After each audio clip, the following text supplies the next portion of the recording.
আমি খাইয়া দেখাচ্ছি। এই না খাই না শালা। আজকের ভিডিওটি যদি প্রথম থেকে শেষ পর্যন্ত দেখেন তাহলে এই পদ্মবিলে কেমনে কি করবেন, কিভাবে নৌকাতে উঠবেন আর কোথায় যাবেন সম্পূর্ণ বুঝতে পারবেন এই ভিডিওটি দেখলেই। বাই দ্য ওয়ে গাইস, আসসালামু আলাইকুম, hello everyone, this is Imam, welcome to my new another video.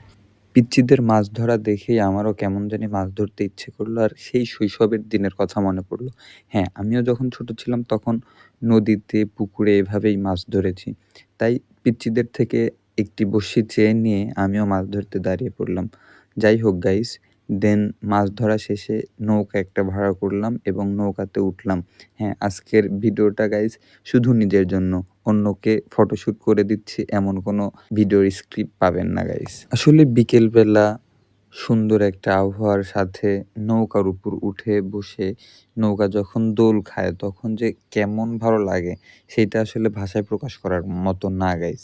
হ্যাঁ, আপনিও যদি উঠেন তাহলে আপনিও বুঝতে পারবেন যে এই ফিলিংসটা কেমন। আসলে প্রাকৃতিক পরিবেশটা আমি অনুভব করতেছিলাম এবং অনেক অনেক গভীরভাবে ভাবতেছিলাম। হ্যাঁ গাইস, প্রথম দিকেই বলেছিলাম এটা হচ্ছে আমাদের নাটোরের পদ্মবিল, যেখানে কিনা অনেক পদ্ম ফুল পাওয়া যায়। বাই দ্য ওয়ে গাইস, আমি এইটা জানতাম না যে এখানকার পদ্ম ফুল উঠাইলে নাকি ৫০০ টাকার বেশিও জরিমানা হইতে পারে। যখন পিচ্চি নৌকা মাঝিটা বলল যে ভাইয়া এখানের পদ্ম ফুলগুলো উঠায়েন না, সো যদি পদ্ম ফুল উঠান তাহলে জরিমানাও হইতে পারে। আমি তো বললাম যে এটা তো আমি কখনোই শুনি নাই, বাট আমি তো একটা পদ্ম ফুল পাইছি, বাট একটাই উঠাবো। কিন্তু পিচ্চি কোনোভাবেই উঠাইতে দিল না। আর আরেকটা কথা হচ্ছে, পিচ্চি বলছিল প্রথমের দিকে যে আপনাদের ভাইয়া পদ্ম ফুল দেখাইতেই নিয়ে যাচ্ছি, বাট পদ্ম ফুল দেখাইছে অনলি একটা। এটার বিচার আপনারাই করে দেন গাইস।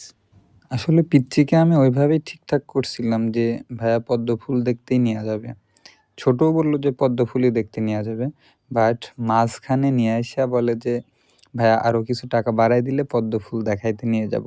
পদ্ম ফুল আছে অনেক ভিতরে, বাট এইখানে তেমন কোনো পদ্ম ফুল নেই, কিন্তু আরও ভিতরে আছে। যদি টাকা বা ভাড়া বাড়ায় দেন তাহলে পদ্ম ফুল দেখাবো। পরে ভাবলাম যে একটা তো দেখছি, সো আজকে আর দেরি না করি, শুয়ে থেকে মনোরম পরিবেশের ফিলিংসটা উপভোগ করি আর উপভোগ করতে করতে আবার ব্যাক করি। ছোটকে বললাম আবার ব্যাক করো, আজকে আর পদ্ম ফুল দেখাইতে তোমার হবে না, তুমি যে চিটাইটা করলা সেইটার ফল তুমি নিজেই পাবা। বাই দ্য ওয়ে গাইজ, শুয়ে থেকে উঠেই বন্ধু বলছিল যে এইটা হচ্ছে ঢ্যাব। সো আমিও তো ঢ্যাব পেয়েই অনেক দিন পর ঢ্যাব খাবো এবং আপনাদেরকে রিভিউ দেব, সেজন্যই ঢ্যাবটা ধুচ্ছিলাম সুন্দর করে। যে